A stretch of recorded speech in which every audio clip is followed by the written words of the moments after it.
Welcome, everybody. I now call this meeting to order. Is there any remote participation today? No, Mr. Chair. Okay, roll call, please. Member Chiesa, Here. Member Graywall, Member Buck Condit, Member Chance Condit, Member Withrow, Here. thank you. Chair Lopez, Here. Member Carr, Here. Member Zawalin. Here. Member Escutia Brayton. Here. Member Wright. Here. Alternate Member Ball, Here. Member Gilbert, Here. Member Clausel. Here. Member O'Brien. Here. Vice Chair Franco. Here. And Member Gopin is absent tonight, and we also have Caltrans representative. Yeah. Thank you. We have a quorum, Mr. Chair. Thank you very much. Please stand for the Pledge of Allegiance.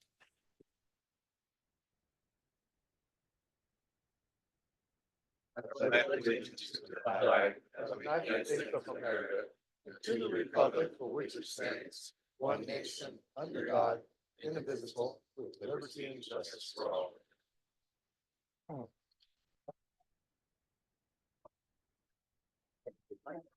We will start with public comments. Members of the public may address the policy board on any items not on the agenda. Comments shall be limited to 3 minutes unless the chair of the board is set to a different limit of time, which I will not. The policy board cannot take any action on matters not on the agenda unless the action is authorized. So is there anybody in the public that would like to make a comment at this time? Seeing none, is there anybody on Zoom? No, Mr. Chair. Emails? Nope. Phone calls? Text messages? Nothing. All right, sounds good. Just wanted to double check. Sure. Moving on to the public hearing. Draft 2025 Federal Transportation Improvement Program, FTIP. 2022 Regional Transportation Plan Suitable Community Strategy, RTP, SCS, Amendment 1, and the Air Quality Conformity Analysis. This will be conducted by Jose Luis. Oh, you're already there. Okay, thank you. There will be two of us this evening. Yes, that's First, correct. And there's a translator, right? yes, Dennis, where is he? Dennis, could you please pronounce your last name for me? Carrasquilla. Carrasquilla. Okay, I wanted to double check. Welcome. It's all yours. I'm going to be following a pre-written transcript. Script, that is. Next slide, please. Thank you. Staff recommends that the policy board hold a public hearing and receive comments on 3 related documents. The draft Federal Transportation Improvement Program, the amendment number 1 to the Regional Transportation Plan / Sustainable Community Strategy, and 3, the accompanying Air Quality Conformity Analysis. Now, the Federal Transportation Improvement Program is the region's short-term list of federally funded or regionally significant projects to help implement the region's long-range plan. Amendment number 1 to the 2022 Regional Transportation Plan Sustainable Community Strategy, the 2022 RTP-SCS, updates the project list to match the changes made in the 2025 FTIP. Federal rules require that the projects listed in the RTP-SCS be consistent with those of the FTIP. And the air quality conformity analysis shows that the region will still attain its clean air goals with all the projects as listed in the FTIP and the RTP-SCS. Next slide. Oh, yeah, thank you, right there. The public hearing tonight is part of the 30-day public review period that began on August 1st, 2024, and will end on September 2nd, 2024 at 4 p.m. After considering the comments received during the public comment, that would be during the public comment period, a final version of these documents will be submitted to the September 18th, 2024 STANCOG Policy Board for adoption. Now I will hand the presentation off to our translator. Once presented in both English and Spanish, staff recommends that the policy board officially open the public hearing. Thank you. Gracias. La audiencia pública sobre la documentación preliminar del Programa Federal de Mejoras al Transporte correspondiente al año 2025, sobre la primera enmienda al Plan de Mejoras al Transporte Regional y Estrategia de Comunicaciones Sostenibles del 2022, así como también el análisis del impacto medioambiental. Slide número 1, slide number 1, please.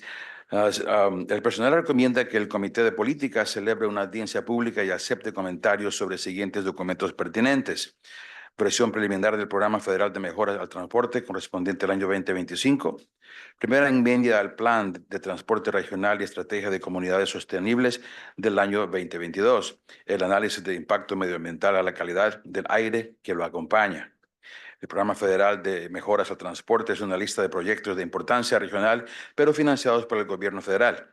Pueden ser proyectos a corto plazo o que ayuden a implementar el plan a largo plazo de la región.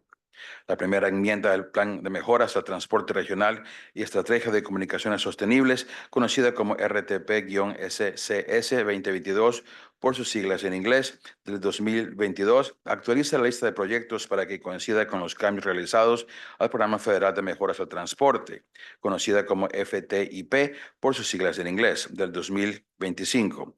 Las normas federales que exigen los proyectos enumerados en el RTP-SCS concuerdan con los del FTIP. El análisis de impacto medioambiental o la calidad del aire demuestra que la región alcanzará sus objetivos respecto del aire limpio en todos los proyectos enumerados en el FTIP y en el RTP-SCS. Siguiente slide, please. Next slide. La audiencia pública de esta noche forma parte del periodo de 30 días abiertos al comentario público, mismo que comenzó el 1 de agosto del 2024 y finalizará a las 4 de la tarde del 2 de septiembre de 2024. El 18 de septiembre del 2024, después de considerar los comentarios recibidos durante el periodo de inspección pública, se entregará la versión final de estos documentos al Comité de Políticas de Stan Cog para su aprobación. Si alguien en la audiencia desea hacer preguntas o comentarios en español durante esta audiencia abierta, sírvase a hacernos saber para servirles de intérprete. Anybody needs translation? Interpreting? Okay. Ya que no hay alguien, so there's no one, there's no request for further interpretation. The staff recommends that the policy board officially opens the public hearing. Thank you. Gracias. Thank you very much. And with that, the public hearing is now open. Is there anybody who would like to make a comment? Anybody online?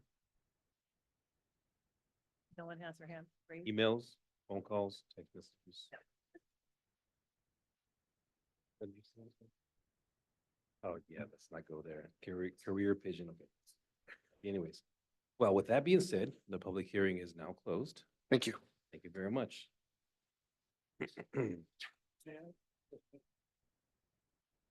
Please, sir.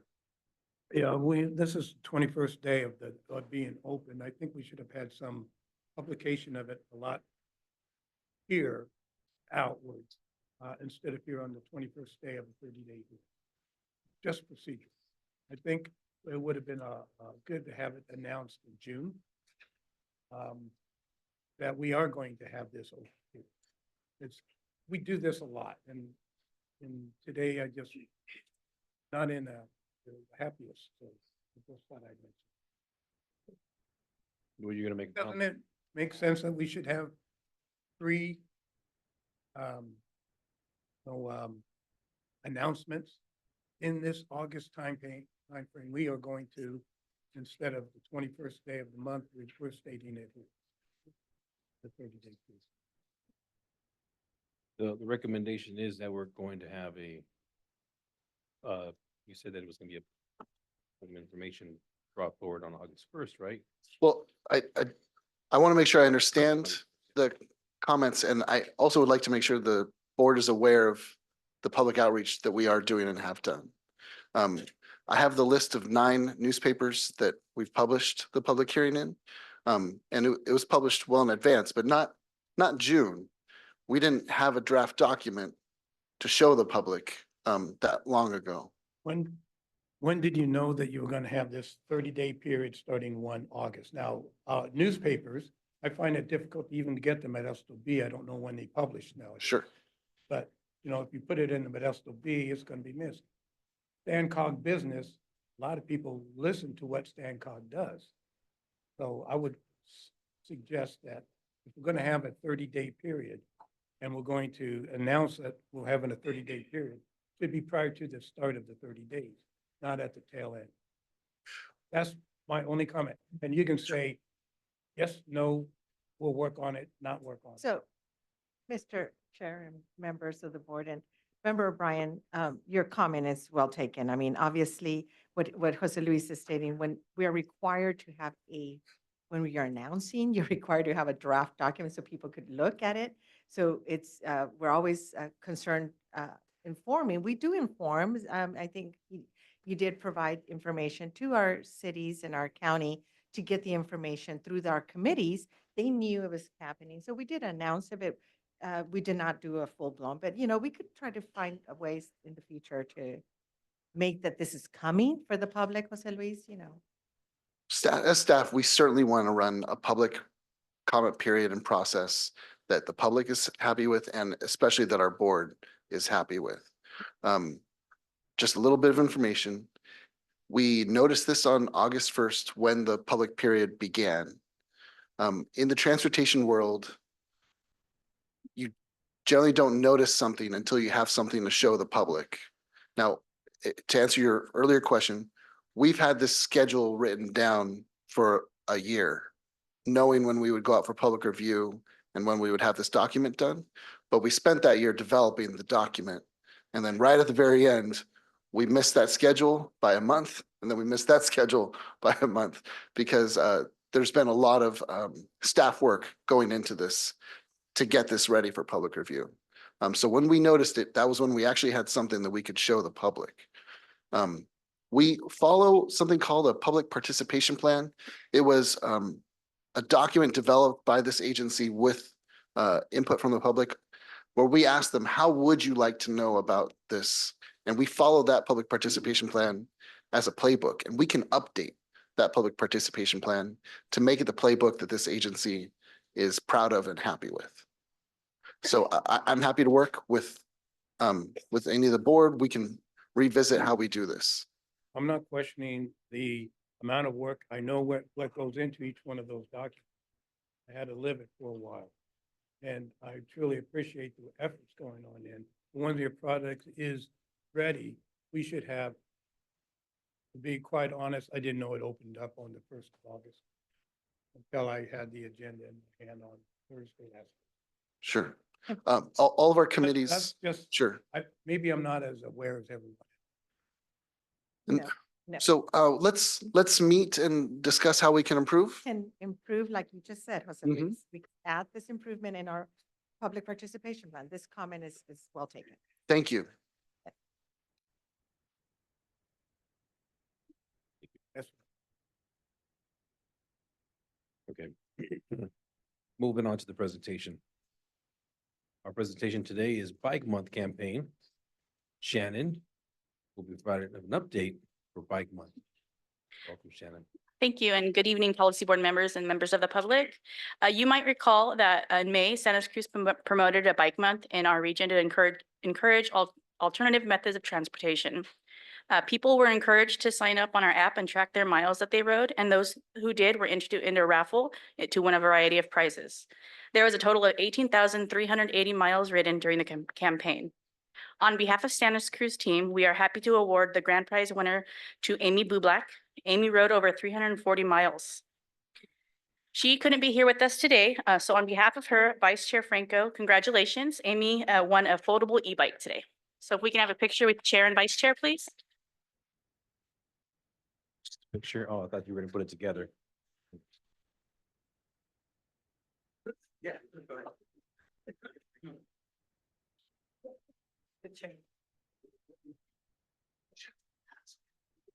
Go closer.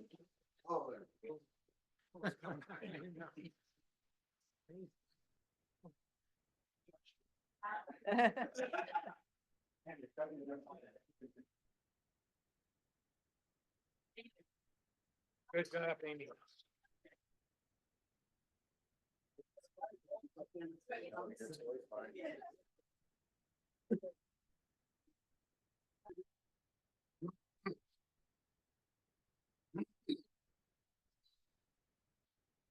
Thank you very much. Moving on to consent calendar. Is there any members that would like to pull an item from the consent calendar? Any members of the public? Bring it back for motion. Move to approve the consent calendar. All those in favor say aye. All those not in favor? Thank you. Moving on to item number 9, discussion and action items.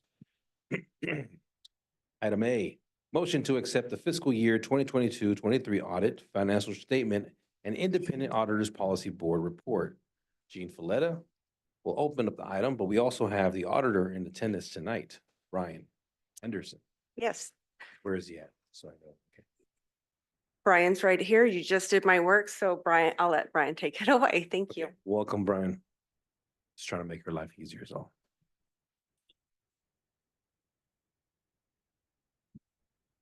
Good evening. My name is Brian Henderson. I'm here to present the audit results of StanCog for the fiscal year ending June 30, 2023 to the policy board this evening. So I'll do a quick intro's already been done. We'll hit the required communications with those charged with governance. You sitting here in front of me this evening. We'll then hit the audit results. We will discuss some findings that were noted during the course of our audit and also go into a little bit of, that almost fell out of it, fun. We'll go a little bit into the actual course of the audit, our responsibilities, management responsibilities. We'll discuss the various components of the audit. There is quite a bit with StanCog, and quick closing. Happy to answer any questions at that time or stop me at any point too as well. So we conducted our audits under various authoritative standards, primarily being general audit standards, but then we also have government audit standards in accordance with Yellow Book. We also have the uniform guidance, which is your single audit over federal expenditures. We also must conduct your audit in accordance with Transportation Development Act and also Measure L.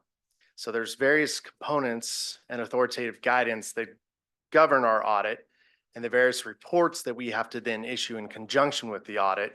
In addition to which, the main purpose of the audit is your financial statements, which we'll get to.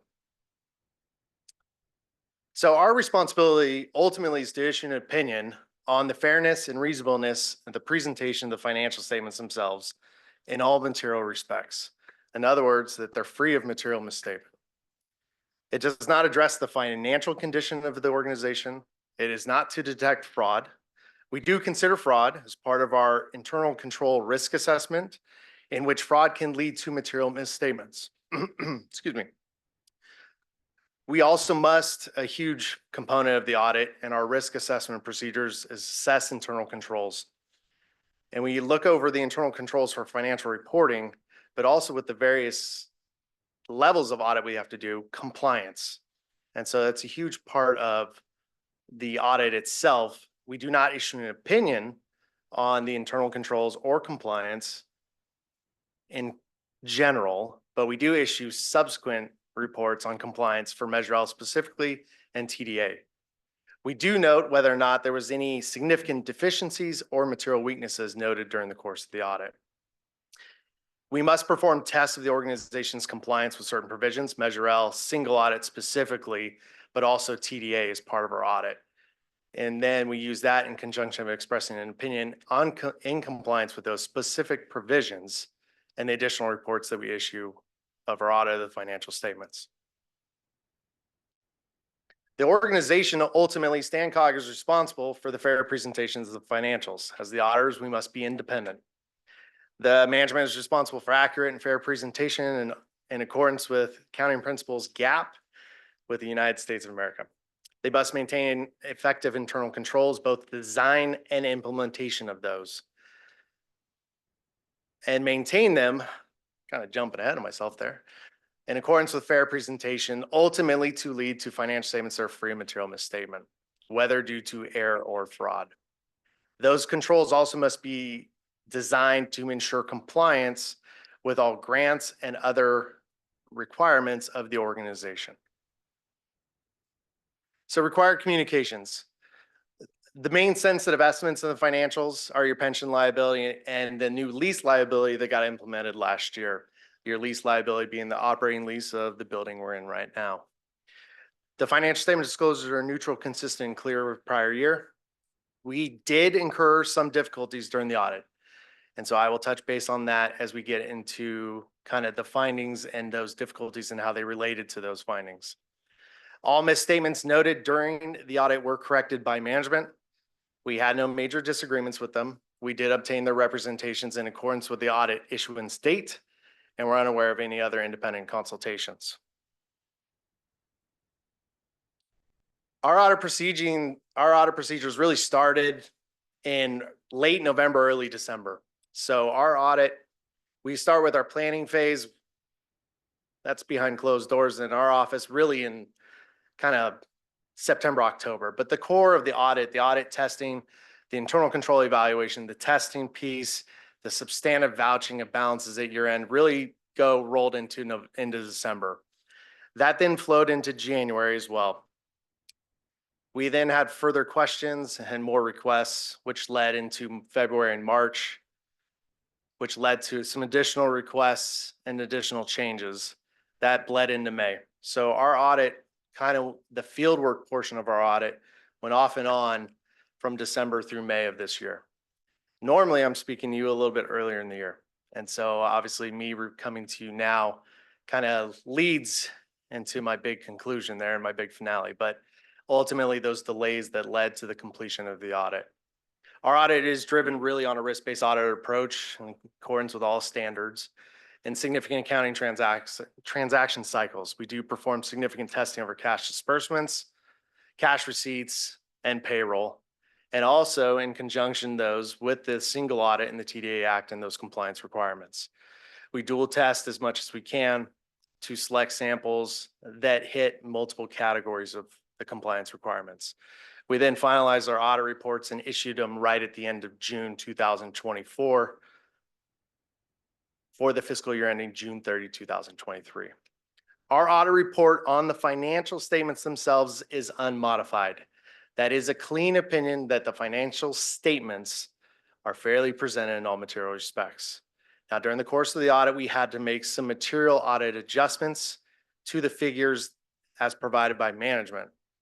But at the end of the day, after the audit is said and done, it is a clean set of financial statements.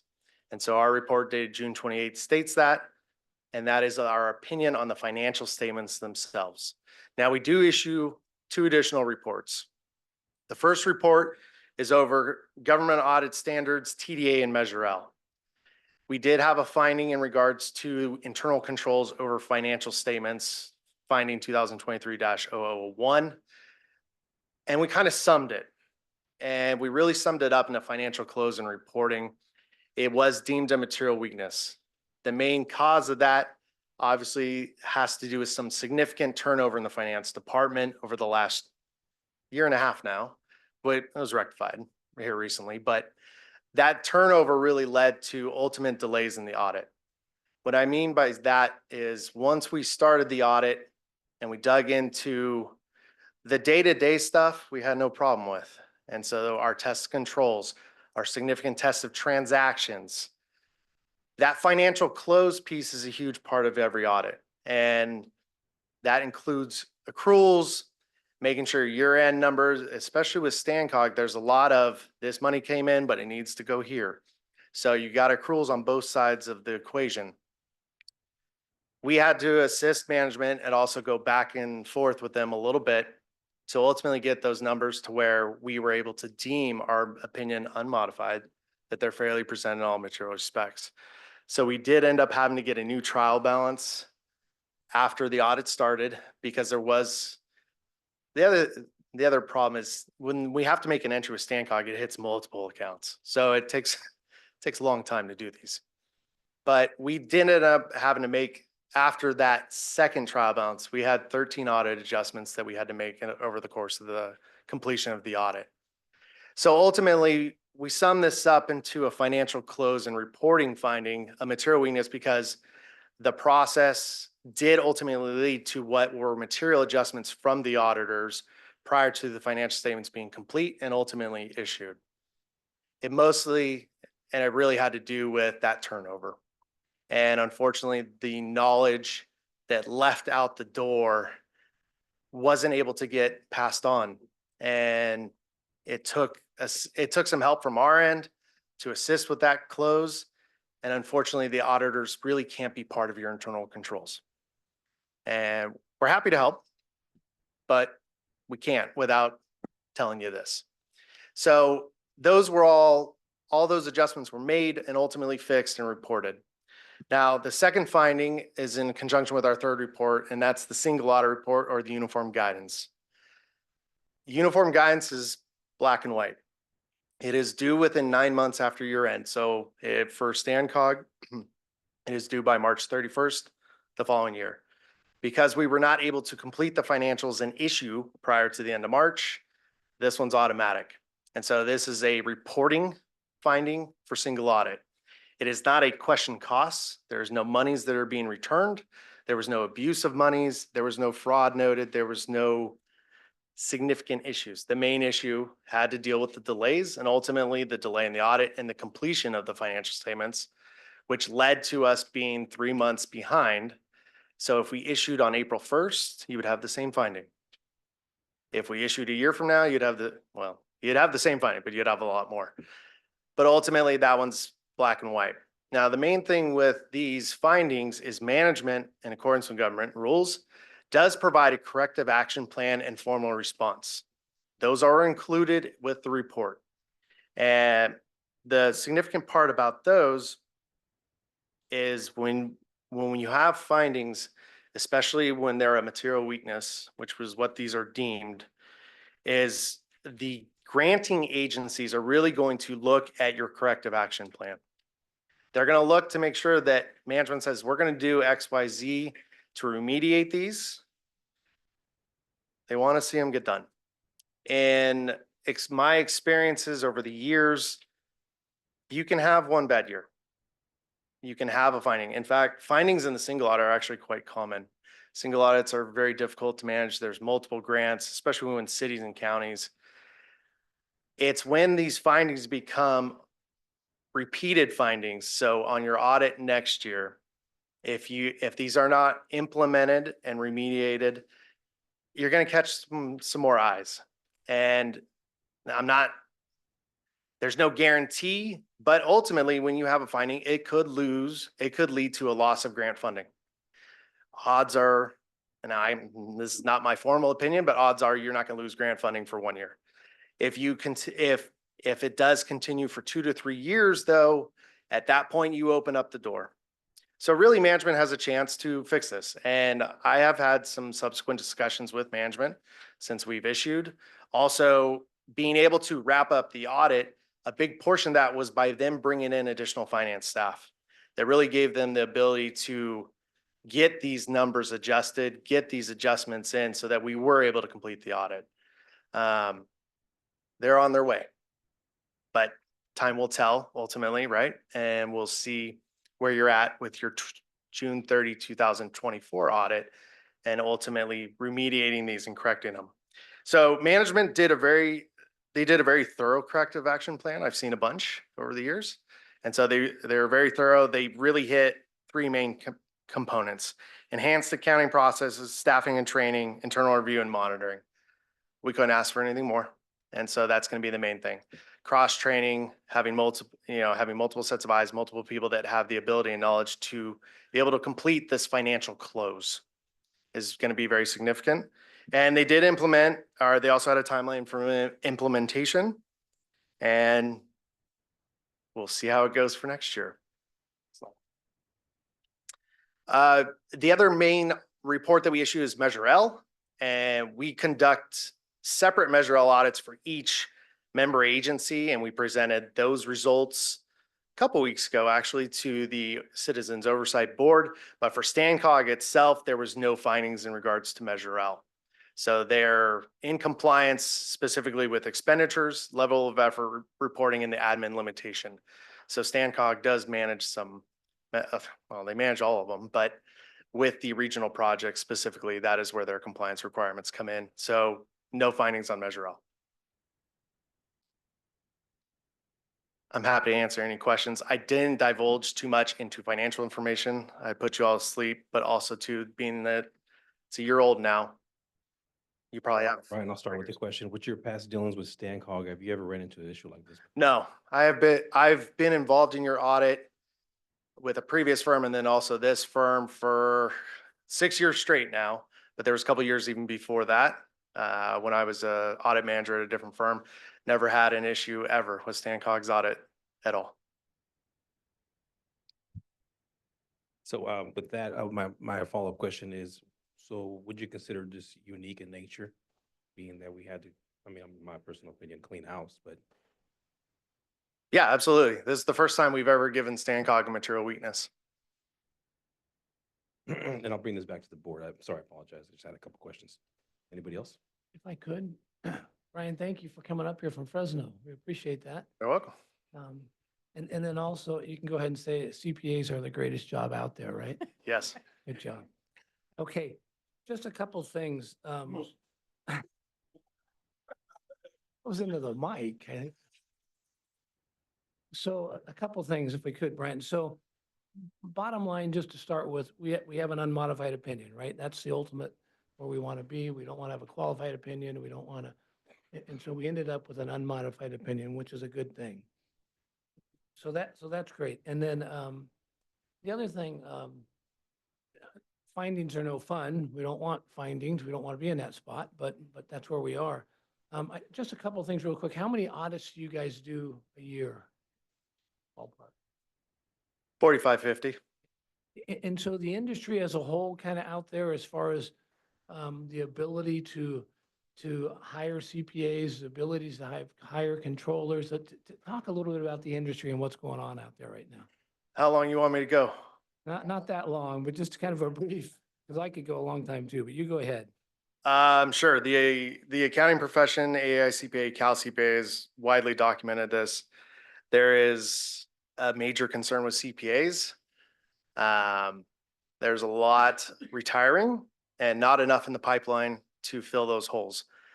I used to be considered a young guy. I'm actually considered an old guy now in the CPA world. Perfect. And that flows through not just to CPAs, it flows to accountants in general, in the industry, controllers.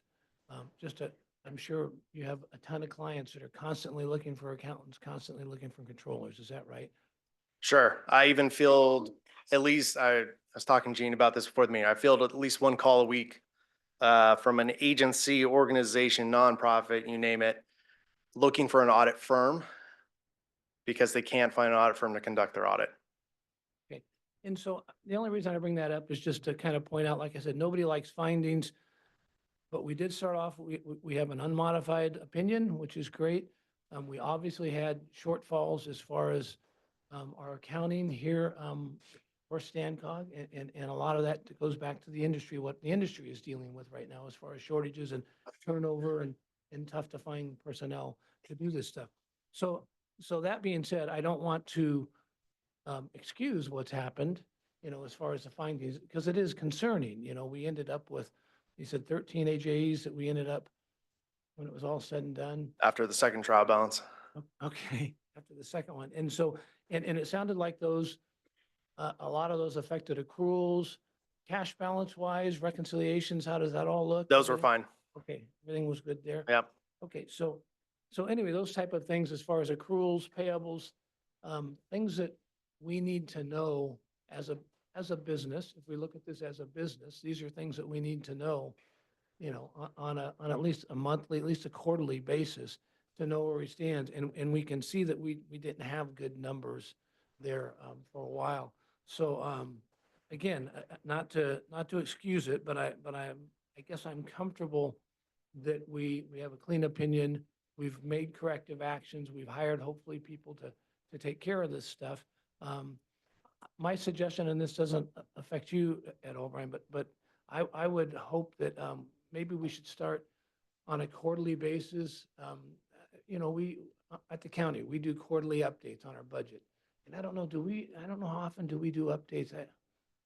So that's a great point. Member Withrow, because what we bring you an update when we're doing an amendment to the overall work program.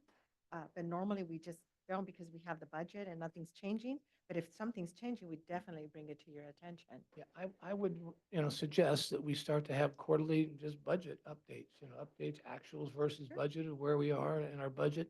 And, where we are in our cash. I know we've talked about a building recently, and it looks like we're talking about it again, buying a building.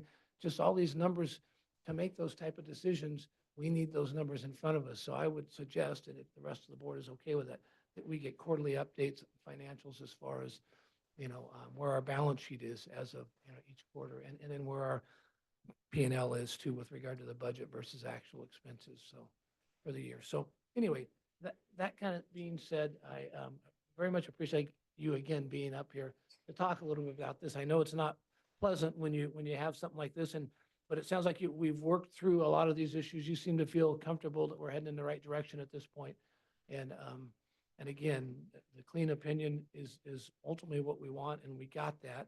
And we've recognized our issues and we're addressing them, it sounds like. So anyway, Brian, thanks for being here. No, thank you. Anybody else have any questions? Mayor? All right, I have a couple of questions. So on page 62, where it says second paragraph, the last sentence, last part of the last sentence. It says, we did identify deficiency in internal control over compliance that we consider to be a material weakness. So I read the paragraph previous about a material weakness, and I think I read it 5 times, and I just had a hard time understanding what that is. So I just wondered if you could, because I know internal controls are like the magic in all of this, if I'm understanding auditor processes. I'm with our new auditor for the city of Modesto. So just explain to me what a material weakness is, please. And then I have a couple other questions. Sure. I'll answer your first question. So the single audit finding not being submitted on time, that's your material weakness finding over compliance. A material weakness is a deficiency in internal controls. I'll give you the book answer and then I'll give you the real one. Is a deficiency in internal controls that have a high likelihood to lead to a material error in the financial statements or material non-compliance. So with that, with the issues that we had and the delays in the financial close, that was a deficiency in internal controls that led to Stancog not being in compliance with a single audit. And a material weakness being that it was a significant compliance issue and the reporting was not done in a timely manner. Okay. The next question that I have is on page 64, where it talks about the significant delays. And then it says that there's under condition, the second paragraph there, an excessive number of year-end closing journal entries to complete the financial close process. In addition, the material adjustments were significantly delayed the audit process. So we've heard that multiple times tonight, that it was delayed. Are there any process concerns?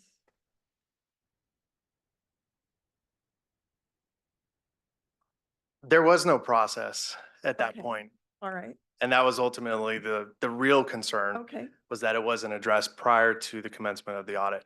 Right. But the good news is coming. yeah, but that's because, with the turnover in management, ultimately, we even lost the finance director in the middle of the audit.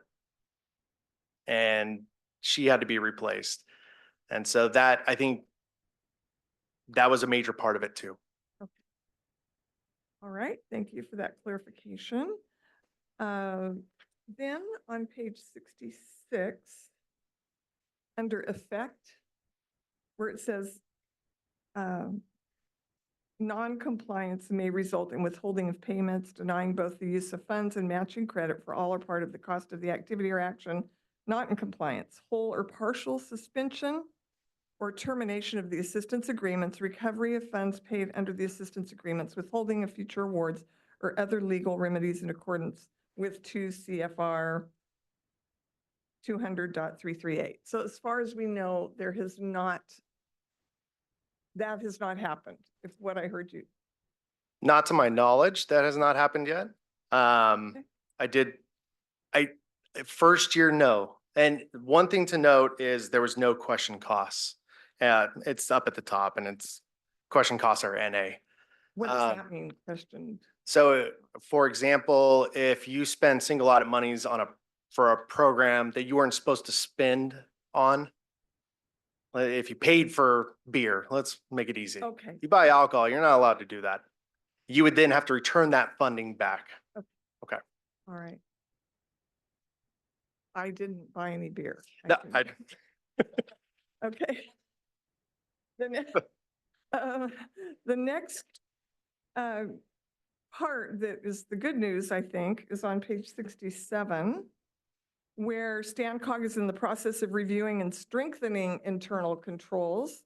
And then this is under number 1, StanCog is implementing a more robust financial closing process.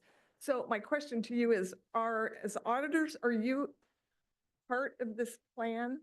Or is this just, are you done with the previous pages and then it's up to the agency, StanCog, to make sure that everything? You nailed it on the head. Exactly. The corrective action plan, we cannot be a part of. All right, okay. Yep. That's what I was curious about. Thank you very much for your You're welcome. responses. Do we have anybody else? Anybody from the public? Nobody on Zoom? Mr. Chair, yes, please, for the board, good evening, members of the board. Rosa Park, your executive director. Just want you to know that this item here, and Brian knows this, everyone in the office here knows this, I am not happy to have findings. Since I became your executive director in 2015, we've never had a finding in our audits. And I take my work very I'm proud of what we do here. And so we were not happy. Unfortunately, yes, we did have a turnover in our finance department, but since then we corrected. We immediately, executive team here, I have a wonderful group, a small little group, but they're very good. And we started to work on how to improve this. So we're never in this position again while I'm here. And so we did hire some people immediately, and I want to introduce them because one in particular is Enrique. If you please stand up or come forward, it's Enrique Paez. He, I have to say, and Brian, I know you worked closely with him too, but he really helped us get us to this closing here and finishing and improving our audit and even our overall work budget. And he learned quickly, he's working hard, and he's got the background on the accounting and the governmental accounting to do the work. But since we hired Enrique, we hired another young lady, Miss Jennifer Graham, and I would like to introduce her to you all as well. And they both have the accounting backgrounds for that, but please do not, I know we have a short of this stuff. I think they're going to be great here, and we're looking forward to not having any more findings in the future. So no pressure on the new hires, but just Enrique has actually exemplified why we have this audit and completed. And I want to really recognize that hard work, weekends, long nights, and that needs to be recognized. And also Jean Falletta. Jean Falletta stepped up when we had no one in our department. We hired her to do mobility programs, and she stepped up to help. Don't sit down yet. And Cindy Malekos has been trying, this is not, any surprise for anyone. She's been trying to retire, and she's hanging in there trying to help this agency because she's been here over 15 years, very devoted and loyal employee, and she's amazing. So I want to thank everyone here because even though I'm not liking what we had, but I know that we're not going to be in this predicament again. Being that you're both standing, if you would like to say something. Doesn't have to be in details, like maybe a hello or introduction or Thank you so much. to the microphone, please. Sure. It's okay. Welcome. Thank you. Enrique Paez, Financial Service Specialist here. Thank you so much for the opportunity, and I'm glad I'm here to help, and I look forward for the challenge. Thank you very much. Ma'am. Hello, my name's Jennifer Graham. I'm new. I'm a financial services specialist, and I look forward to learning. Thank you very much. I do appreciate everybody and their hard work. I know you guys had to, pick up where it was left off, and that was your challenge. So thank you very much.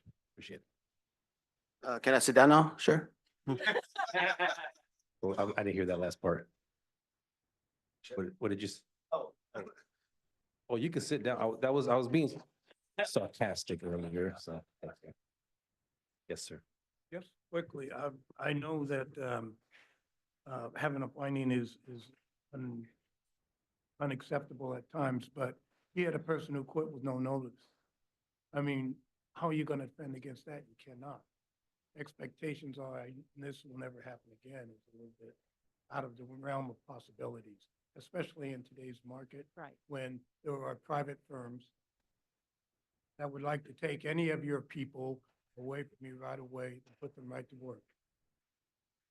You didn't hear that, the new hire, please. But I understand, yes. But we'll do our very best. What I'm trying to plead to all of you is that we really took this very seriously. And we're trying to cross-train and get more people, so we're not left empty-handed like we were. That was the problem. Thank you very much. So with that being said, bring this back for a motion. Motion to You approve. got to go to the public first and then comments from I believe. board members. I did ask. Oh, you did? Public comment? Oh, excuse me. I did ask. Excuse me. Can But board you members? have make another, comment? you have another comment, ma'am? I'd like to make a comment. My previous were questions. Okay, So I appreciate everyone's efforts. I realize this was a monumental task. And I'm grateful that we're taking it seriously and everybody's working really hard to correct this. Thank you. thank you very much. My apologies. Okay, so with that being said, Motion Thank- to approve or to accept. who was the second? I did not hear. Okay, thank you very much. All those in favor say aye. Aye. All those not in favor? Okay, thank you very much.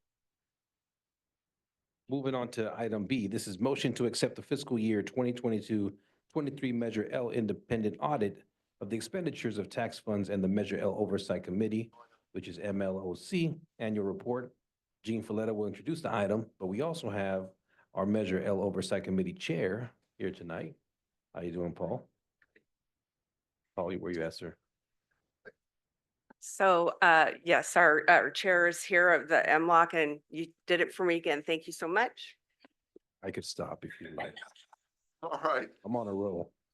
Paul Van Conenberg, Chair of the Measure L Oversight Committee, Chair Lopez and Stan Quag Policy Board, thank you for having us this evening. And thank you for the opportunity to share additional information with the board.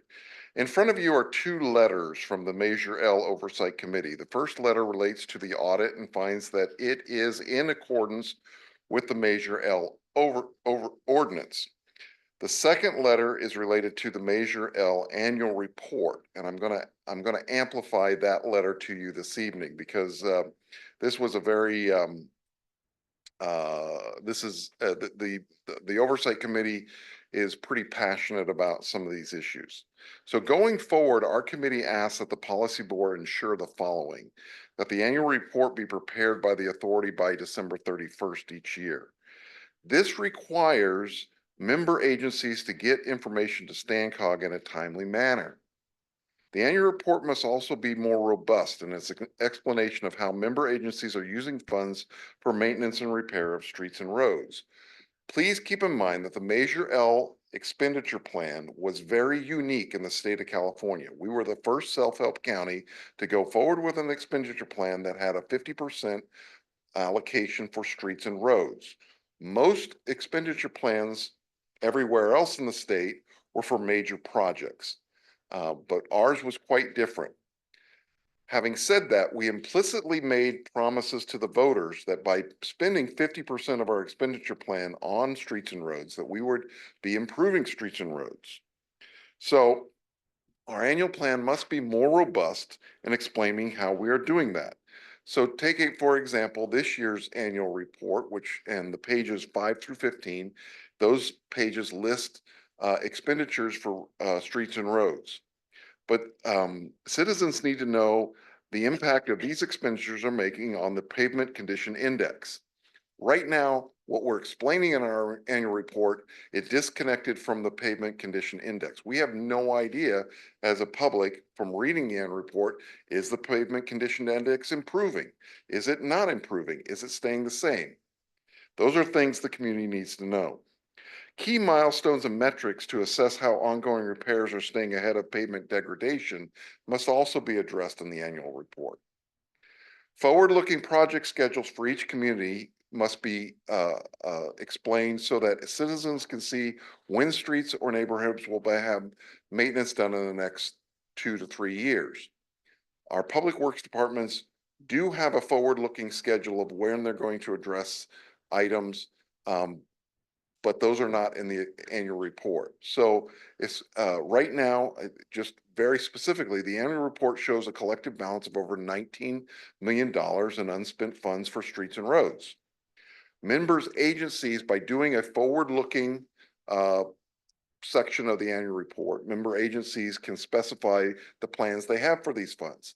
And that's especially true if you are an elected leader for a smaller community. If you're the elected leader for Houston or Waterford or Newman, that community may be saying, hey, we're going to hold on and hold on to funds and then do a big expenditure in 2026 or 2027. Having that explanation is helpful. Keep in mind that the amount of money that this agency is holding for streets and roads and unspent money was a subject of a grand jury inquiry a few years back. And so this is a very sensitive topic for the Oversight Committee.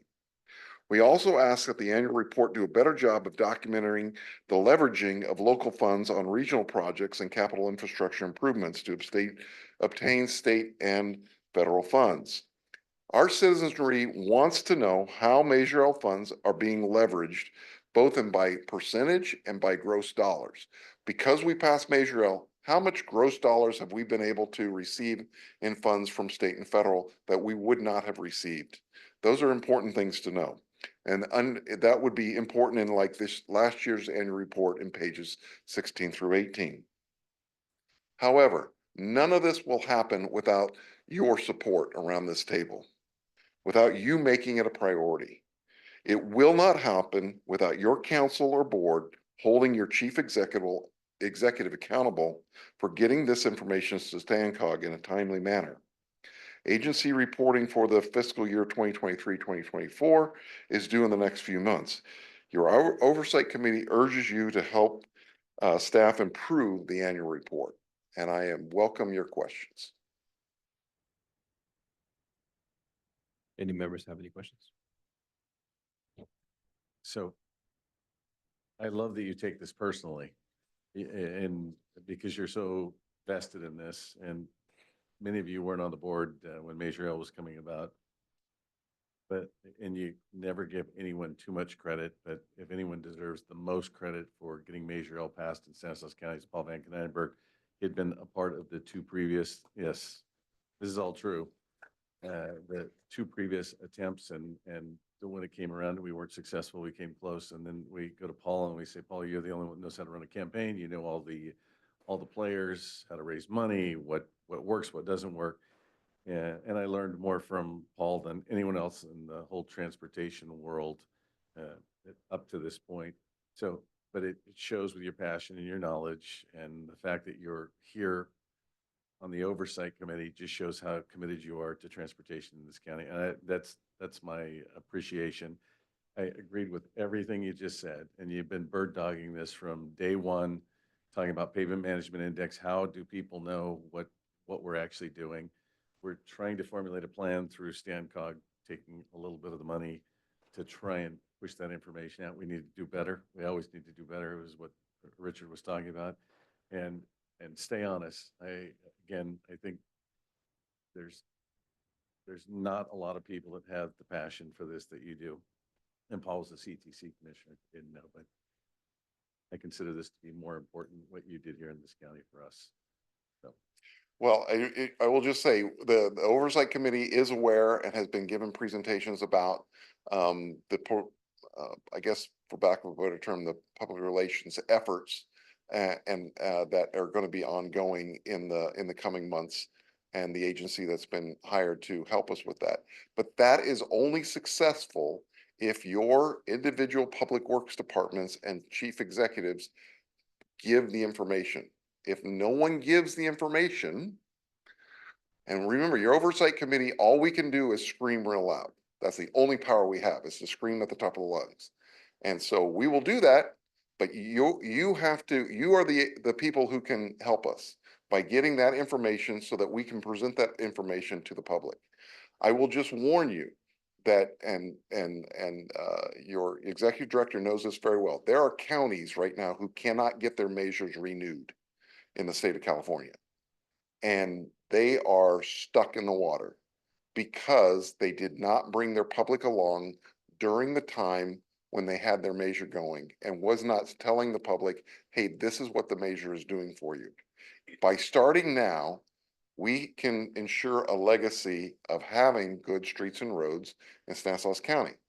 But if we don't do it now, we're going to have problems in the future, because I can just tell you that Fresno County, Sacramento County, it's been a struggle, been a real struggle. And these were counties that have been successful in the past. So sorry for a long-winded answer. Do we have a drop dead date for when that information, so that we can go back and say everything needs to be in by? That can be provided to you by your executive director. I was gonna ask that same question. The timing seems to be a little off. Our fiscal year is at the end of June. You want it at the end of December? Well, because that gives you enough time to close your fiscal year and report out Okay, results. so, okay, that makes sense now. Yeah. Because I was thinking calendar year, you wanted everything. No. All right, never mind. I got that. Is there anybody else? My question would be, I mean, as far as being the mayor of Modesto, I can only really be responsible for Modesto. To the best of my knowledge, we send a report out every month that explains exactly. So, and I'm not expecting even a response for that.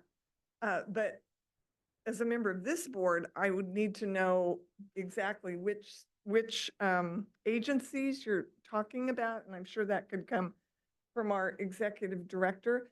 And my understanding is we're working to that end, to make that information more readily available. So I would think that this is more of a comment, but in the upcoming year, there will be more. We're working with all the member agencies to address the very requests that you had.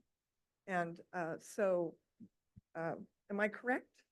That would be my So, question, I yeah, guess. so we did hire a consultant, and I know Jean is already meeting with all of your city key staff and the county staff to start working on that. But I think the comments that the Measure All Oversight Committee and the chair has brought forward is additional. So it's good timing for us to work with our cities and our county to make sure that we're implementing some of that information if it's available.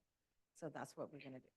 So we're optimistic that things are going to be great. However, we all know that there can be, it's sometimes hard for staff to see that this is important. And if you think it's important and you communicate to your city manager and they communicate to their staff that this is important, then it will be perceived as important within your, that's just the nature of large organizations is this really important that I get all this information? Yes, it really is important that every member agency turn in this information. I would appreciate any even direct communication from you or from the committee, if they're directly, even with me, with the city of Modesto, if you need more information and the committee is not receiving it. Fantastic. I would appreciate that. Thank you. And you're looking for quantifiable changes. I think the executive director and your staff are looking for timeliness of response to questions, and you know how when you have a child and they do one-word answers when they were supposed to write a paragraph? I think sometimes we want a complete answer from a member agency rather than a curt answer from an agency. If that helps explain it. Anybody else? Any members of the public? If the report's due by December, will we know November-ish what the status is who's in good standings and who's not. Yes, actually, because we're starting this campaign with a new consultant that we're all paying for, or your agencies are paying for, we were not getting a lot of responses when Jean tried to set up these meetings. And I was going to go to each of you to start helping me get that support. So you will be, we're going to be, I think Jean's plan is to bring updates with the consultant of what's going on with this. But, you know, we've received really good feedback, and this is the public wanting information. Yeah. So we need to take note to them, and that's what we're trying to make improvements. Thank you. Right. Anybody on Zoom? Emails, phone calls, text messages? Bring it back to any additional comments or questions? I'll just make one comment. I really appreciate the committee's work Yeah. on this, as is so common in our county and our communities. People just freely give of their time because they're committed to improving our community, and I really appreciate it. If I may, Mr. Chair, thank you, Member Sue Ellen, for recognizing that. We do have not only the Chair, Paul Van Kenynenberg here, but also Craig Lewis is a member of the Measure L Oversight, and he's also been a big champion with Measure L. So I want to acknowledge their time because they're volunteering their time for us. So thank you. Thank you very much. Bring this back for a motion. Motion to accept? All those in favor say aye. Aye. All those not in favor? Passes. Moving on to item C, motion to approve our resolution 2401, fiscal year 24-25 budget and overall work program, OWP amendment. Jean Filetta will present this information on the OWP Amendment 1. Thank you. And I actually will be presenting. So this is for our FY 24-25 budget and overall work program, which we call the OWP, and this is Amendment 1. Next slide. So just as a little bit of background, as the MPO, we're required to complete 5 core requirements by the federal government, and one of them is the OWP. We need to do this each year. It is required by the federal and state funding partners and is used as the tool to identify tasks and work products that StanCog will undertake. Our federal partners are listed here: federal FHWA, Federal Transit Administration, FTA, and Caltrans. So StanCog you all approved the FY 24-25 OWP in April. Caltrans after that point requested administrative changes for the FY 24-25, which resulted in this amendment number 1. So we've been working very, very closely with Caltrans. Caltrans and our federal funding partners have already approved this amendment. And what we need from you tonight is we need to get a resolution to give to them so that we can get our money flowing into Stanislaus County. Next slide. So part of this amendment includes administrative changes, and basically these are due to carryover and reconciliation with timing and such. Next slide. So yeah, real quickly, we're asking for your approval by resolution for the FY 24-25 budget and overall work program amendment number 1. And I'm happy to take any questions. Do you have any questions by the board members? Any members of the public?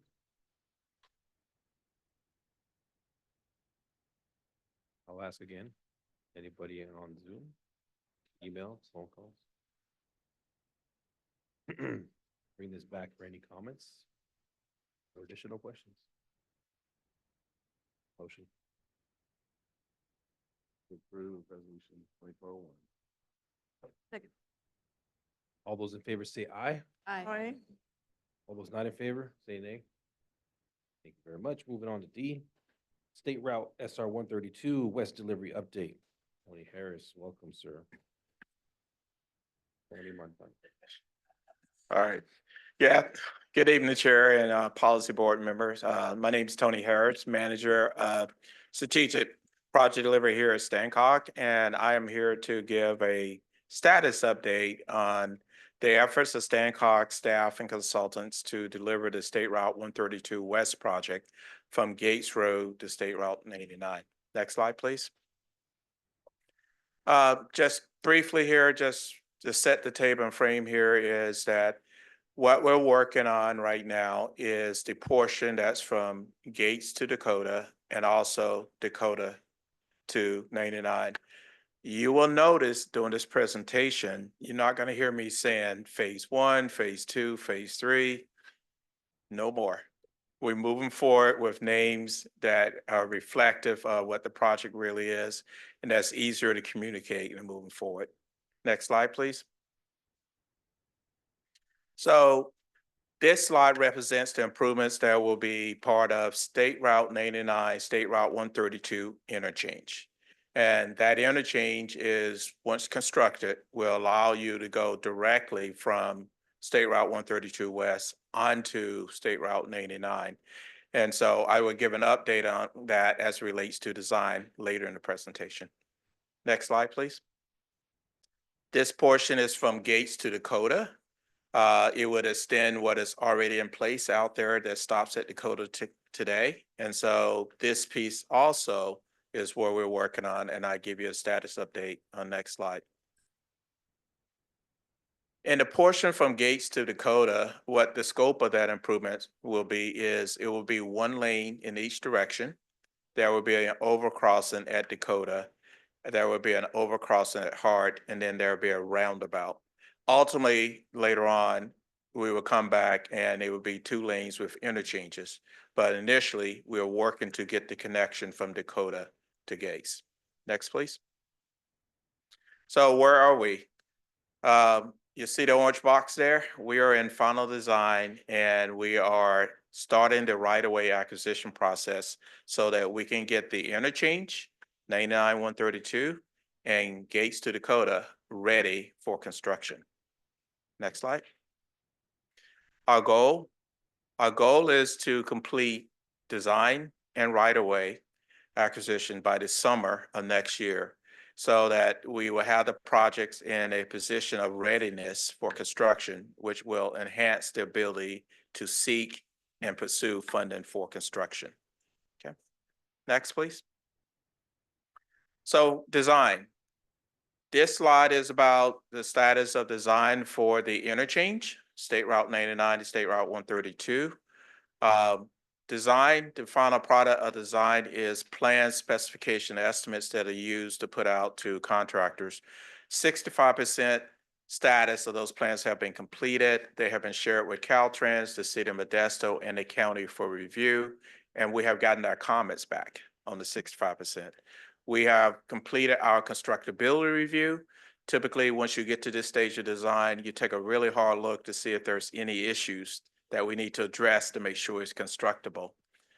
Structures, bridges, major retaining walls are required to be approved. The type of structures are required to be approved by Caltrans. We have already gotten that approval from Caltrans for the interchange. And the geotechnical investigation, boring, testing soil conditions to understand the foundation necessary, that has been completed. And right-of-way engineering has been completed, which shows what right-of-way we need to acquire. What's next with design is to get to the 95% stage of plan specific estimate. We're on target to submit that to Caltrans for review in November. We will also share that with the city and also the county at that point in time as well. Next. Gates to Dakota. Gates to Dakota design started later than interchange, and so we're working to catch it up on the same schedule. We feel very confident we're going to do that. Before you get into a lot of details on the plan specification estimates, you do what is called geometrics, and you work through that and develop those drawings, and we have submitted that to Caltrans for their review. We have also completed some supplemental surveying and mapping that was needed. And third bullet there say structure type selection report submitted to Caltrans. I need to update that because they were approved yesterday by Caltrans. So that has been accomplished as well.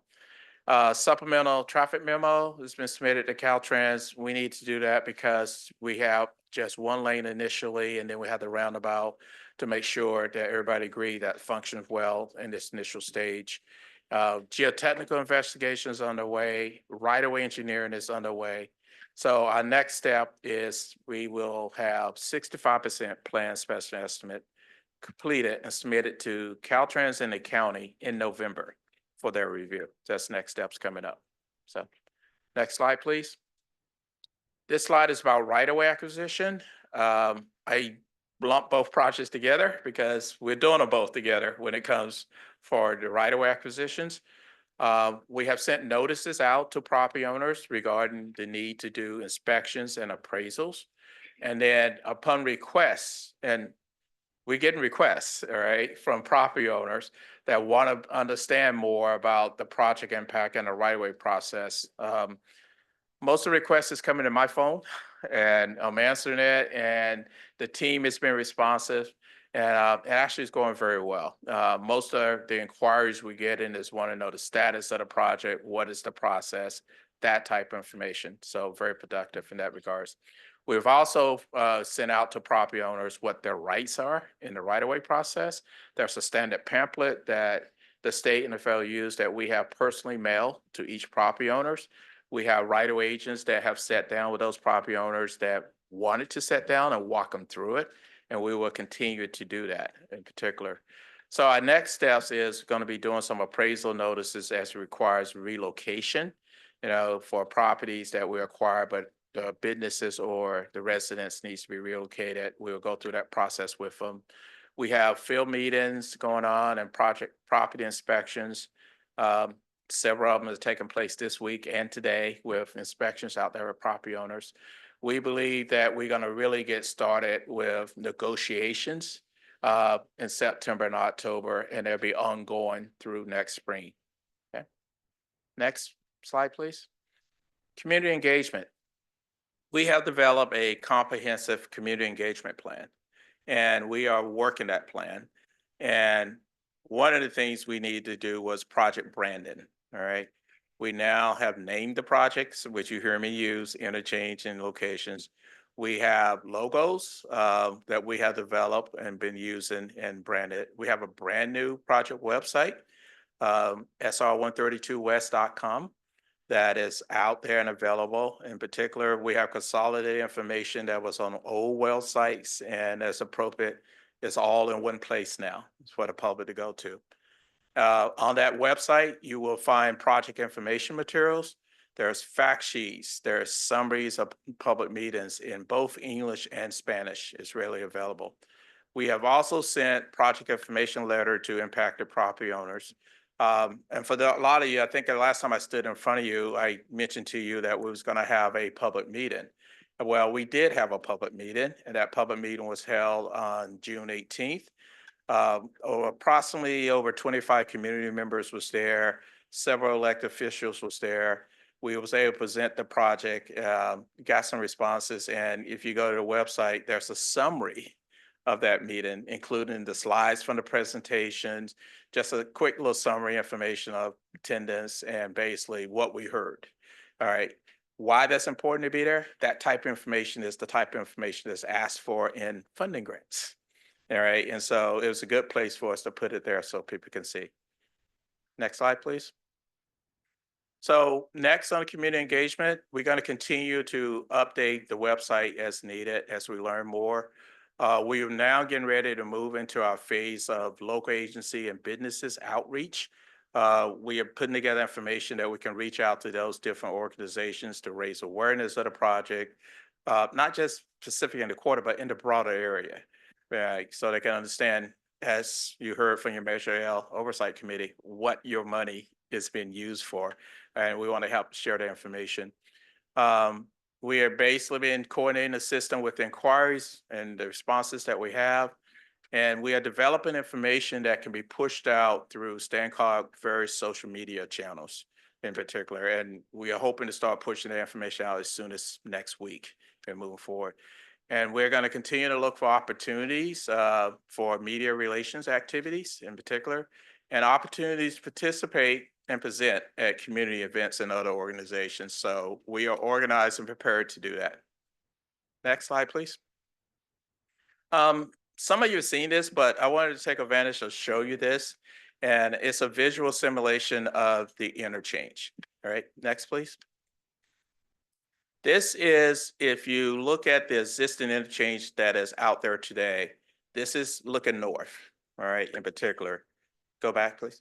And what you will see there is you have State Route 132 West going over the freeway, but there's not a lot of direct connections.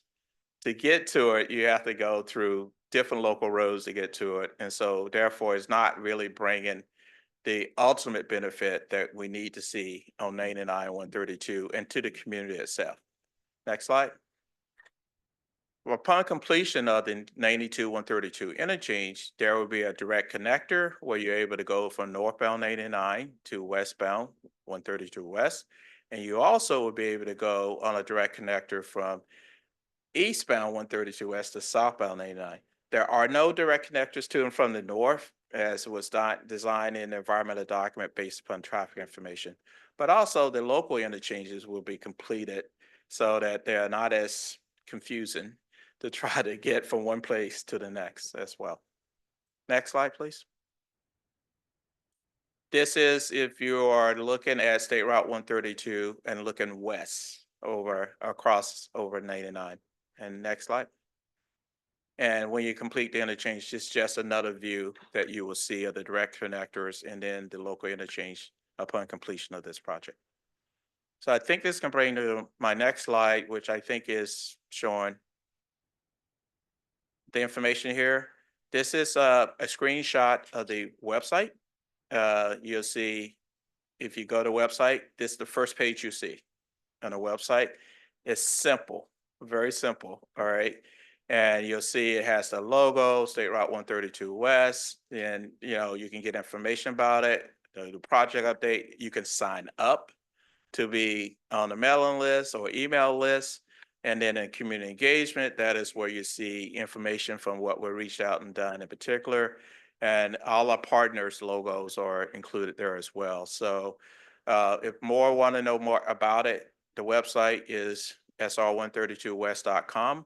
We have a project email address as well, the @ symbol, sr132west.com. Okay. And that, I believe, brings me to questions. Okay, members have any questions? No question. Go ahead.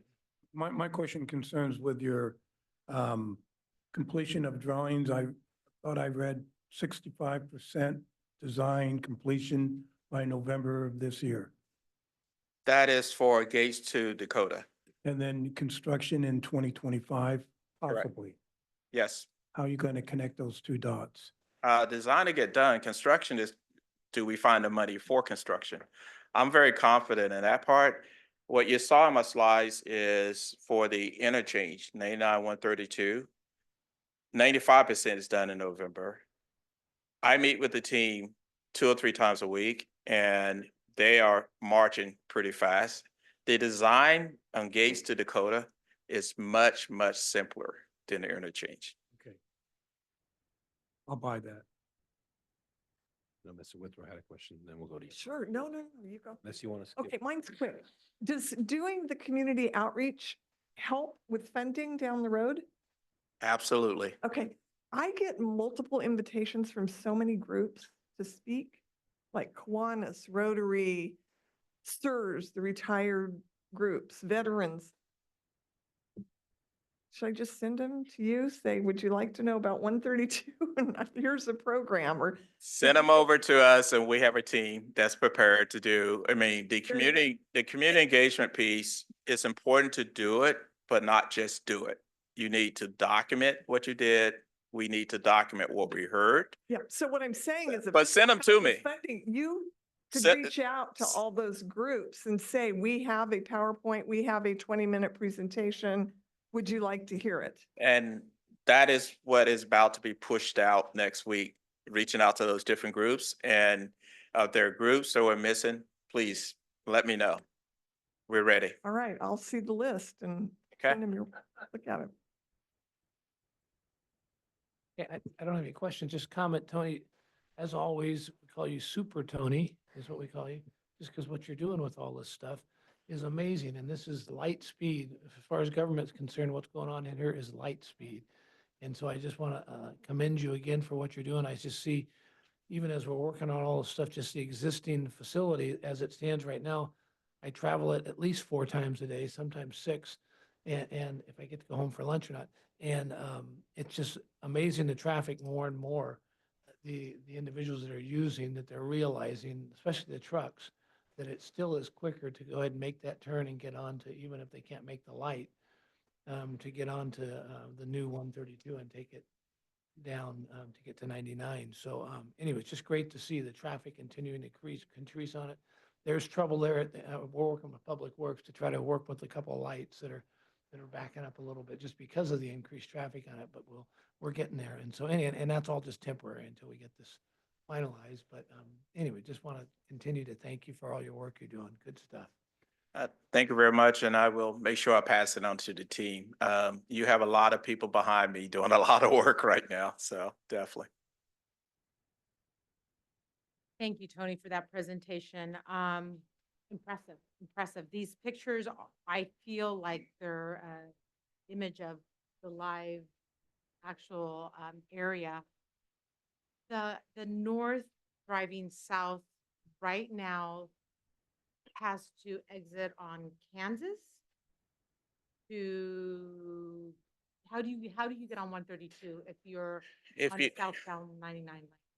if you're southbound on 99, you exit on Kansas. You go left over to Needham, you turn right again, and then you're on it. And I have to tell you, the first time I came, I didn't know how to get on it. I actually got off at Kansas and turned right. And I was like driving for a while. And I'm driving and I'm looking at the freeway over here and saying to myself, how do I get on this? Right. Are there plans for improved signage to make that experience for those southbound 99 drivers want to get on 132? Last Monday when I was here, there's a key staff member, I'm not gonna call her out. She came in my office and said, hey, you really need to go see if you can work on the signs. And so I'm gonna see what we can work out between Caltrans and Sure. city. And your website concept is phenomenal. I love all the information you have on there. I would encourage you to consider maybe incorporating a QR code. Because had we had that right now, I would have been dialed in and been looking at the website as we spoke. Makes it really easy for people to get there and dive into the information. So that's a thought. And once there, is there an opportunity, or not having seen the website, do you talk about the history of 132, the need for the safety improvements and what it will look like and how it will benefit our region? Is that information on there? Someone that may not have the entire history, I think, could quickly grasp that by looking at the website and walk away saying, yes, this is a project we need to support. QR code is excellent idea, and I should have thought of it myself because I have it on another one of our projects and website, so we can take care of that. There's some history, but I think it could be improved. And so I'm constantly in communication with the website team, and we're always thinking about how can we make it better. So I will take that back and see what we can work on. But thank you and your team for this project, and the renaming, I think, is also a really great idea. And again, we're talking, it's phase 1 is Gates, Dakota.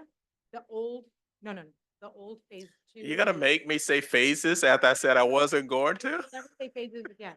Okay. Last time. All right. Interchange is the old. All right. Okay. The interchange is the old phase 2A. Okay. Okay. To Dakota. All right. Gates to Dakota is the old 3A. We'll never say that again. Okay. Great. Phase that out. Phase it out. Thank you. Good job. All right. Okay, we'll now go to the public. Any comments by the public? Emails, phone calls, text messages. I believe that was just an update, so thank you very much. Mr. Chair, if I may. Yes, you may. I just want to thank all this board for your support regarding this priority of a project. And also to thank Member Withrow. He was a speaker at the public outreach meeting that was there. So thank you for taking the time again to be there for this project that is very important for our region. And to you also, Mr. Chair, and members Gutierrez Brain and member Wright. And there was other council members there. Eric Alvarez also spoke because, you know, this project goes into his district. So I really want to thank you all for being there for the support and for supporting the team that was there. And I think they did a great job, and Tony and the consultant team. So thank you everyone for being there. Thank you, Rosa. Moving on to item E, motion to approve our resolution 2402 of the federal fiscal year 25-26 congestion mitigation and air quality, CMAQ, improvement program and surface transportation block grant, STVG program projects, and this goes to Jose Luis. Good evening. Jose Luis Cáceres here, your Director of Programming and Project Delivery. It is a great honor to be able to bring an item where the policy board gets to vote on $28 million of transportation projects. My name's up there along with Blake Dunford. Blake Dunford, also in Programming Project Delivery, did a lot of the carrying of water for this program. He reviewed every application, scored them, and facilitated meetings. Really, this is a team effort. Next slide, please. So, some bits of the overview before we dive too far into it. This was a call for projects that went out March 15, 2024, but it was the culmination of a year-long process of developing a new funding round for our region, one that would comply with state and federal rules and regulations. It was the first funding round of this type for our region.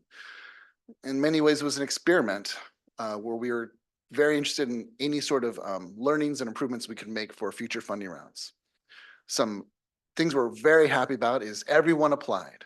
We got applications from every single local agency and StanRTA and the county. We received 25 applications STVG, 15 CMAQ, 40 total. Next slide. You're not meant to read every one of these projects, but they are included in the attachment. Just at the top are some set-asides that the policy board programmed for transportation control measures.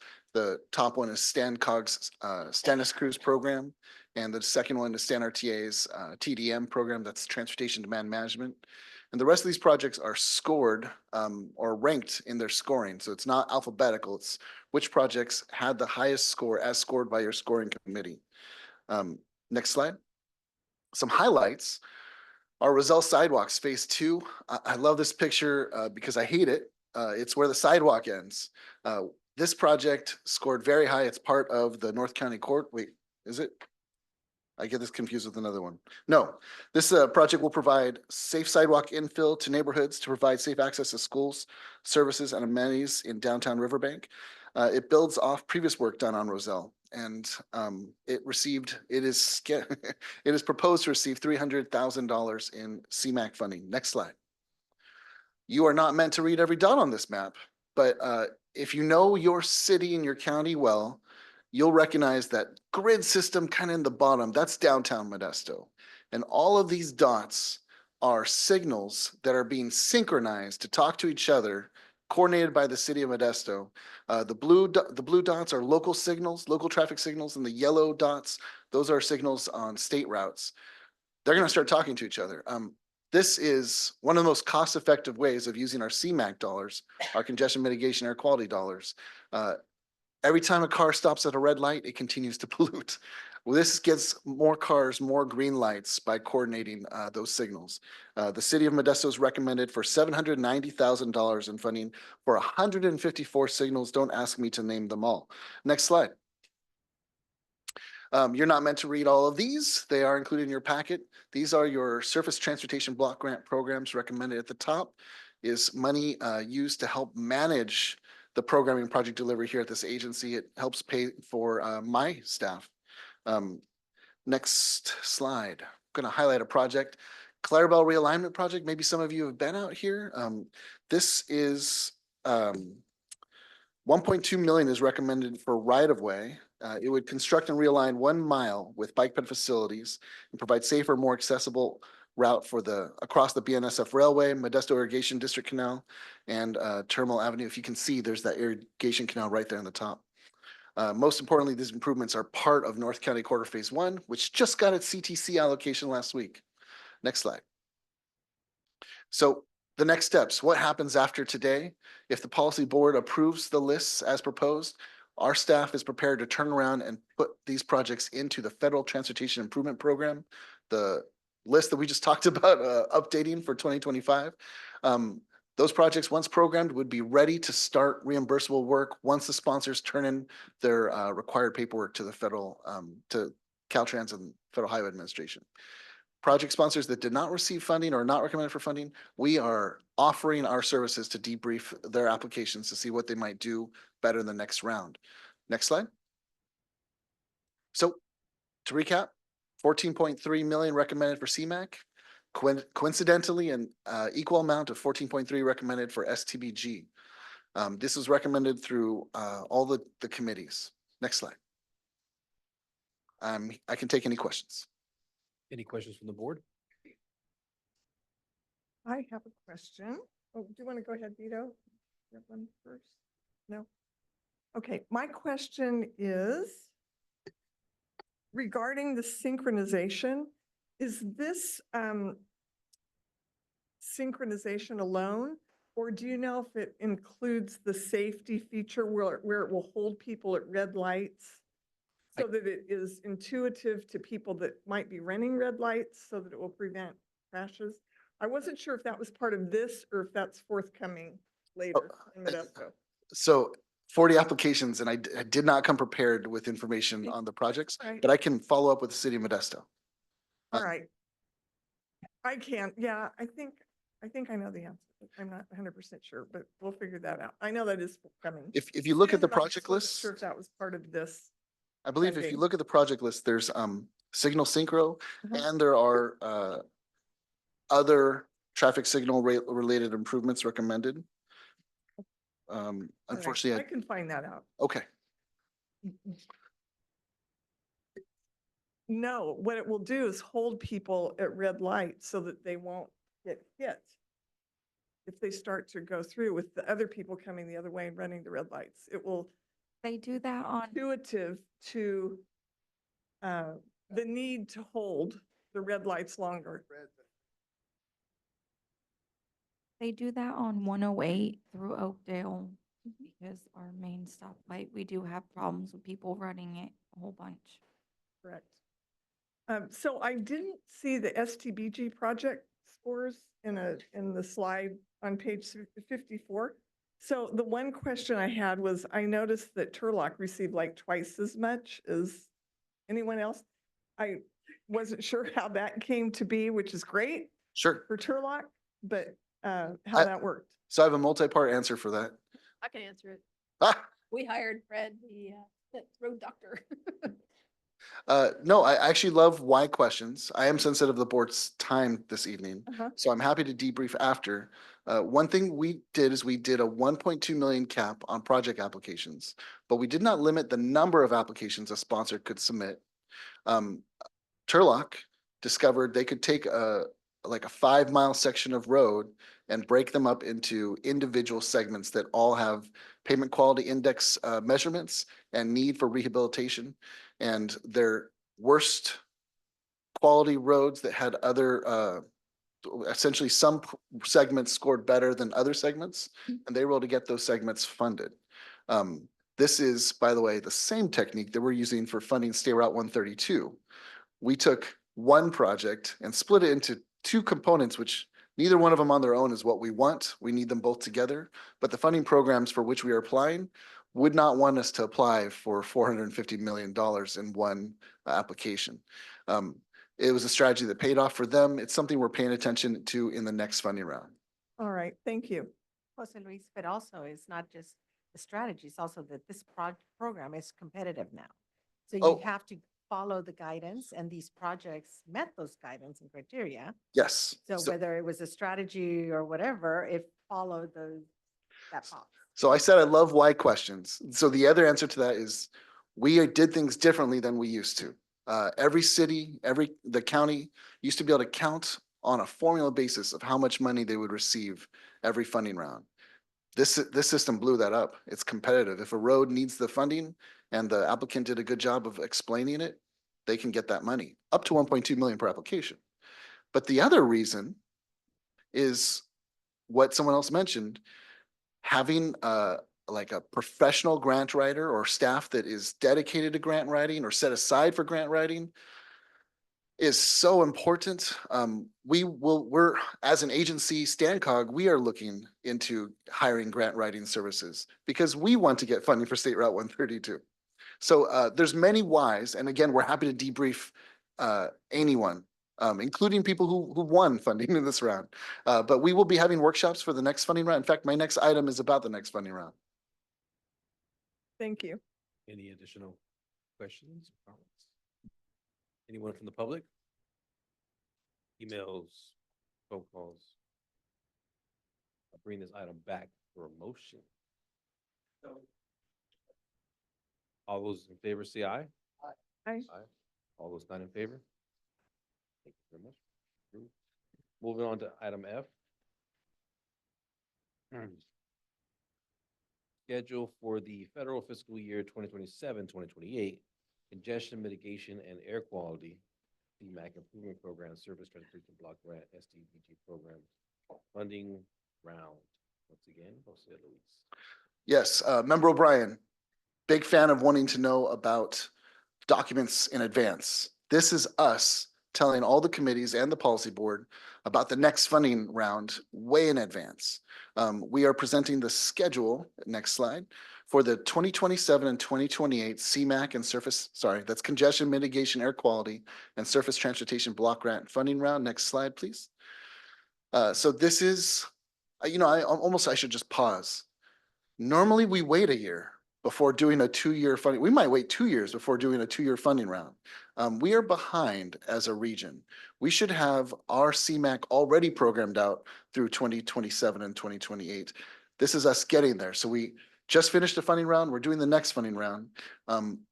Staff already communicated this to your local agencies a year ago that we would be doing this back to back. But now we actually have actual dates and schedules, and we're communicating that again. So to recap, congestion mitigation air quality program, CMAQ, these are eligible projects: transit capital, transit management, roundabouts, active transportation, bike ped, alternative fuel infrastructure. The projects that you just saw funded, many of those are eligible plus more. Next slide. STBG isn't just for road rehabilitation. You can buy buses with it. You can buy electric vehicle infrastructure. You can put it on your highway bridge program projects, and it will pay for bicycle and pedestrian projects. It is our most flexible surface transportation fund. Next slide. Well, maybe short of Measure L. Our schedule is we are going to be doing workshops and workshops. We're going to be doing workshops on how much money we're going to be getting. We're going to be doing workshops on just what our schedule will be. We've heard some feedback from local agencies that this is too much, too soon. We need more time. And we want to talk about that with our local agencies. We expect, though, according to this schedule, to have a draft set of guidelines for the policy board in December, and then to turn around and then do an adoption the next month in January, with call for projects in January to be due by March 28th. And then our hope is that we could have projects selected by this time next year, a little bit earlier, June 2025. The idea is by having them selected in June, maybe some of those projects might actually be able to start work in June 2025, and we can get more projects out to the public. Next slide. Questions? Member questions? Comments? Members of the public? You do have a question? Yeah, I didn't check, the amount of money we have for this round? For both? We will be talking about the amount of money we have for this round in a workshop in September at the Technical Advisory Committee. When I say the amount, it will be very interesting and it might take up some serious time. Appreciate that. Okay. But I guarantee it will be very interesting when you hear the amount. We'll wait for the update. Thank you. Yeah. That was just an update, right? Yes, that's just a schedule of things ahead. Thank you. Item number 10 is information items. The following items are for information only. I hope everybody has read them. Moving down to Caltrans reports. And we'll go to Eric. Welcome, sir. Hi, everyone. Hi, everyone. Good evening. My name is Eric Chin. I'm a senior transportation engineer. I work for District 10. So first of all, I want to apologize, our district director, Grace, and my deputy, Gregoria, couldn't make it today. So you're stuck with me. She did ask, Gregoria did ask me to share a few items with you guys in this meeting. So I apologize if I look like I'm reading off the sheet, because I am. I guess I have a short notice to come to this meeting. So first and foremost, to follow up with Tony Harris' presentation for the State Route 132 West project. So one congratulations to Stan Cock for receipt of 22.5 million award from CTC for, I believe, the Dakota to Gate section, phase 3A, right, Tony? So congratulations, and that's a great project. So I love to see that get built soon. So second item is also we'd like to thank Stan Cock for providing letter support for our US DOT grant application for the charging and filling infrastructure grant CFI program for 2 categories. So if awarded, we will join with Oregon and Washington to seek to develop zero emission medium and heavy duty MDHD vehicle charging infrastructures along Interstate 5 from Mexico to Canada. So our second award category would cover zero emission MDHD vehicle fueling infrastructure projects along various routes serving California land and seaport. Thank you for that, letter support. Moving along, next item. So Caltrans just released the Caltrans System Investment Strategy, also known as CSIS, just back in July of this year.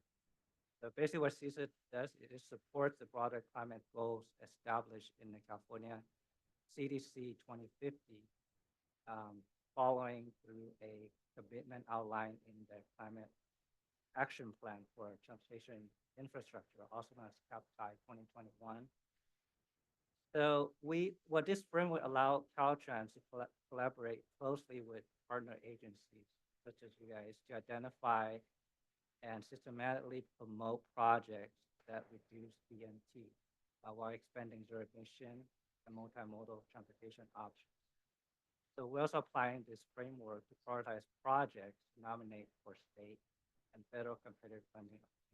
So basically, we want to help you guys align your project with CAPTI, and that's gonna really help with future grant opportunities.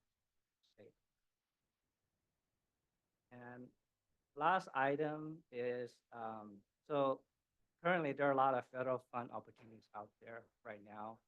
I'm seeing like 6 or 7 here. This is all with the federal government.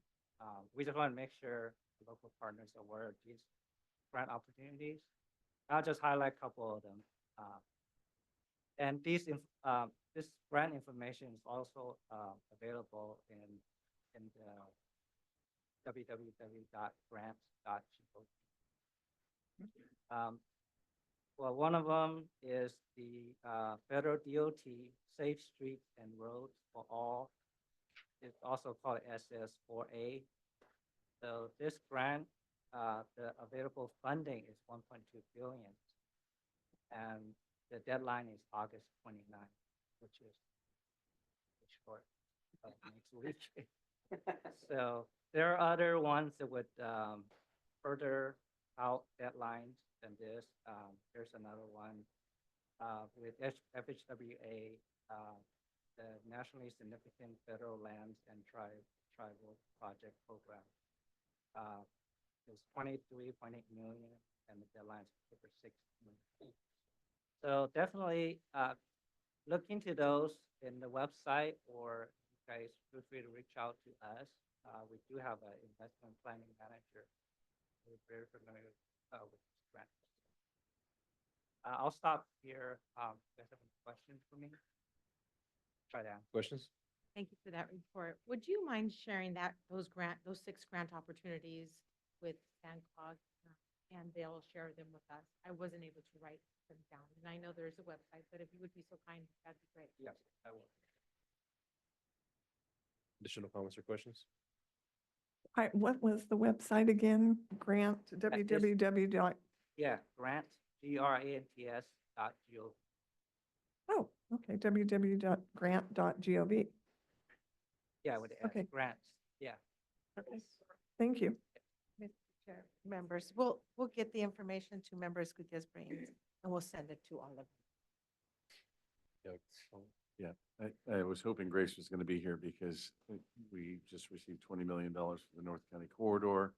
And if you, down in San Diego last week, and if you were a party to Sam or Dave from Stanislaus County, they give so much credit to Grace and her diligence and, nose down to get this over the finish line, because we've had issues along the way.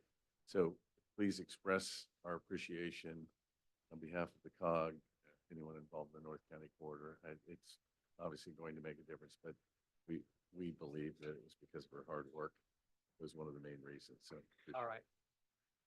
I'll definitely let her know. Any members of the public? Okay. Thank you very much. Our executive director, you have any reports? Just very quickly, Mr. Chair and members of the board, I've already introduced the 2 members of our finance department earlier, so I won't repeat that, but I'm really grateful of our finance department. And then secondly, as Member Kias alluded, I do want to thank Caltrans. That the allocation that was handled at the California Transportation Commission, and I thank Jose Luis and Sam and the whole team. It was a whole team effort to make sure that this got done at the commission. We were this far of not getting on the agenda or getting pulled from the agenda, but they received their 20 million. And I just want to commend the county for the good work that they did to make sure that we stayed on the agenda. But we were all, even the chair was prepared to go and speak and be there on behalf of the region for this project. It was that critical, and it took a lot. I know it seems like, oh, they got the 20 million, but there was a lot going on behind the scenes for that. And Jose Luis and everyone, I want to thank you for being there to ensuring we secured that. And that's a leverage project, again, Measure L leverage project. So the reason we are successful with the state level is because it's a regional priority, and you all made it a regional priority. Thank you. Concludes my report. Thank you very much. Any member reports?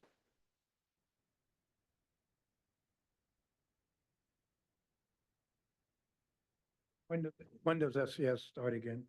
Next year? So Elizabeth Hahn's already getting her team together. It'll start, preliminary work will start probably in the fall and early next year. Because there's some items that the off-model elements need to be addressed in some of the other significant areas, especially when we do air conform or the conformity. If we can get together with the air, we have 2 great members of the air board that have knowledge of what are true improvements in the air versus what EPA says. And then the other thing is, if we can combine SCS with a climate action plan for the region, it helps us out tremendously in getting all of this passed.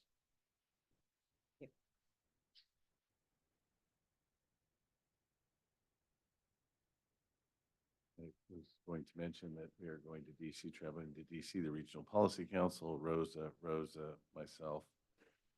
We're the only ones going? Yep.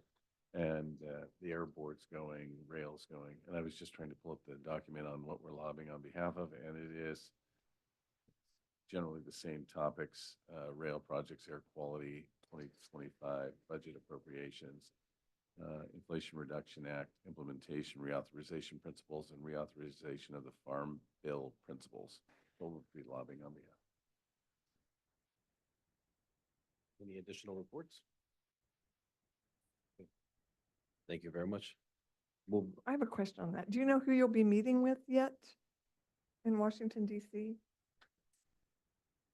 It's the Central Valley, so it's with members from Bakersfield all the way to San Joaquin County. Legislators? It says legislators, and then we meet with the administration as well. Department of Transportation. All right, Yeah, that's a- good. I it's a think lot. for the public to know that, Thank you. that good work. September 8th through the 12th. The week of September 9th, yeah, starting with me. Are you gonna take over Modesto while we're gone? Are you gonna be governor for the day? Yeah, no. Yeah, no. No, governor, when the governor leaves town, but the governor's not leaving town, the mayor. It's a takeover. okay. Moving on to item number 14. At this moment, we will adjourn to closed session. Monica would like to make a quick disclosure. Good evening, Mr. Chair. Thank you. The policy board is going to be adjourning to closed session to discuss item 14A as identified on the agenda. Prior to adjourning into closed session, would like to identify on the record that member Withrow has been advised that he has a conflict on this particular item.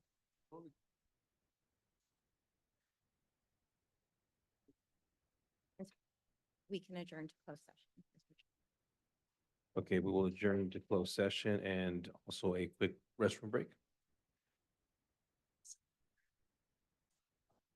Yeah. So just let me know if you're.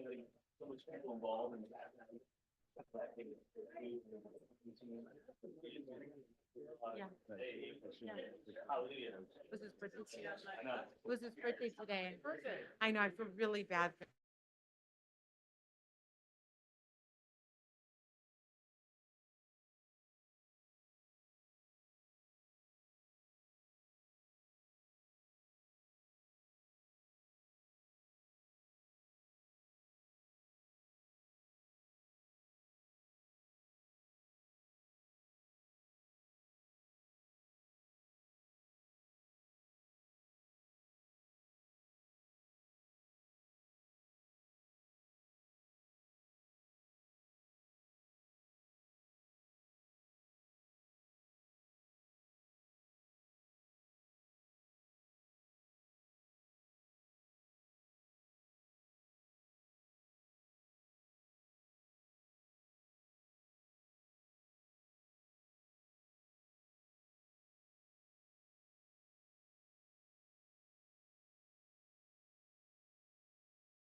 Taking any action and a motion's not required to close. We're now reconvening from closed session.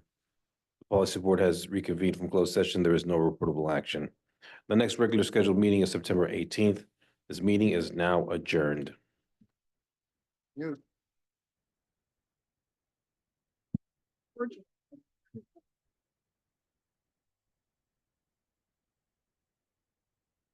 Very much. It's a long night and you guys did a lot tonight.